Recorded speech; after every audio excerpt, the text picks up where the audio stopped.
Hello everybody, welcome to another surprise video. I just had a comment on one of my posts saying I should review the Motorola M1 whatever it is, and I have one. I don't know why I've never done this. So it's actually the MA1. I misspoke. This is a $100 device. I think I paid $130 for it about a year ago because it was so rare, but I just went into Target and they've got like 8 of them. You got to kind of dig around because obviously Target's all iPhone and everything, but I want to talk about how useful this thing is, the perks and the benefits versus the downsides. And there are some downsides actually. So initially, it's wireless Android Auto. Who doesn't want that, right? That's super, super helpful. There are no cords around. You can charge your phone at the same time. You can not charge it if you don't want to charge it. We'll get into that in just a second. But like what downsides could there be, right? Like it's wireless, like I said, no cords, super smooth. You can listen to music still. Seems like a bunch of positives. And it is. All of those things are true. It's very, very handy. I love just jumping in the car and having Android Auto pop up on my heads-up display. Being able to control my music, being able to control the phone, all that stuff is really, really nice. It's very, very simple to set up. All you really need to do is take it out of the box, plug it into your car where the Android Auto USB port is. You'll have to, I think when I first did mine, I can't remember because it's been a while, but I believe I had to turn it on and hold it for another second until it started flashing blue. That's the indicator that Bluetooth is searching. So what it's going to do is it's going to connect Bluetooth to your phone.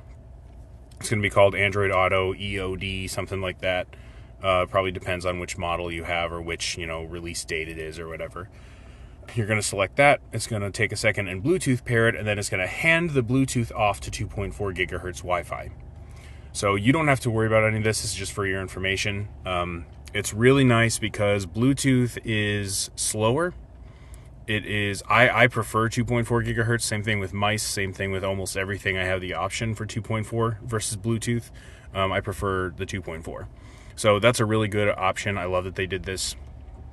But the trick is, and this is kind of one of the first downsides, is that Android Auto automatically needs Bluetooth connection.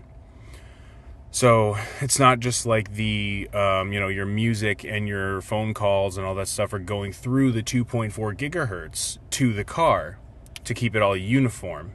It's going through Bluetooth, and just the Android Auto part is going through 2.4 gigahertz, which there's probably some sort of reason for this. There's probably like an engineering kind of reason, software reason that I'm just not aware of, but that's very annoying to me. I very much dislike my car's Bluetooth. Almost any car's Bluetooth, if I'm being honest. Car manufacturers are super slackers.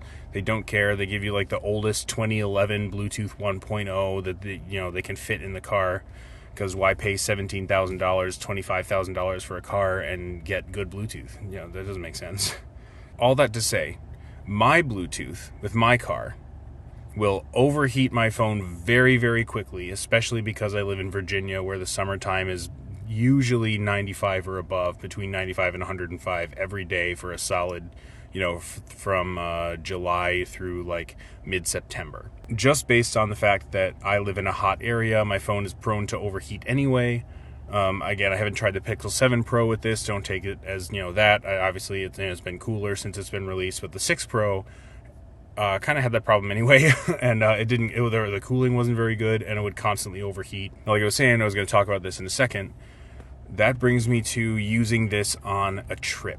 Due to the Bluetooth split, if you're using this on a drive, like on a road trip, or if you're like I drove to Buffalo, New York once this year. I drove back home to Ohio to pick up some of my stuff once or twice at my storage unit. So in theory, this would be great because you have less cords, you have less everything, but when you pair constant Bluetooth connection that slowly over a period of 4 or 5 hours will start warming the phone up because it's having to constantly push podcasts and music and Android Auto through it. My experience actually was the same with iPhone. I haven't used CarPlay as much, and there's no wireless version, but it was the same with iPhone. It got warmer than it should have on a trip. So this is not just an Android Auto problem. I think this is a vehicle problem and a Bluetooth problem, so take that as you will. So this gets annoying on both ends because normally with corded Android Auto, you have to have it plugged in. So therefore you have to charge your phone the full 8-10 hours, whatever you're driving,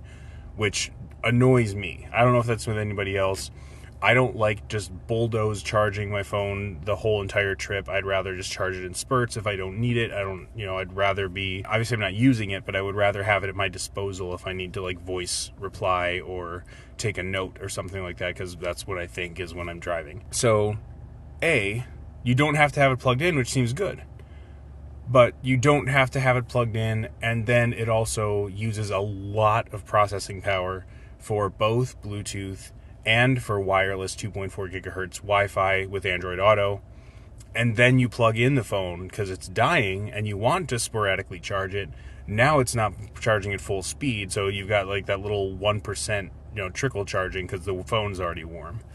So this sounds like a big doomsday thing. I love this device. I use it all the time. I would 100% recommend it to anybody, especially for $100. Like, this device will make your car feel like it's 8 years newer. Because you jump in the car, you wait about 30 seconds, and there you go, you're connected. Everything.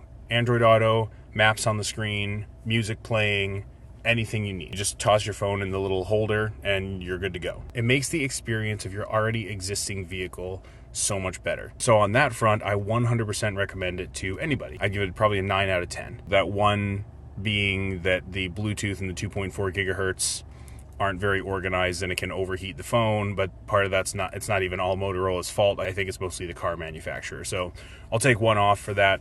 But easily 9 out of 10 for me. It's very, very helpful. I've loved using it. The only downsides I've found are the ones that we just talked about. I don't know off the top of my head how much like RAM it all has and everything. I just know it works really well. I mean, everything can probably use more RAM, more processing. So maybe when the second one comes, the first one just released, so what am I talking about? In my experience, it's been an amazing device. $100, go check Target or check Best Buy. If you are living outside the country or you are in the country and they don't have it at your local Target, shoot me a message on Twitter and I don't mind buying and shipping you one. Because they've got like 8 of them here, and that's fine with me. I'll just shoot me some money and I'll buy it and ship it out to you. Shoot me a message if that's the case. If you don't mind subbing, that helps me out. I really appreciate everybody. And yeah, that's about it.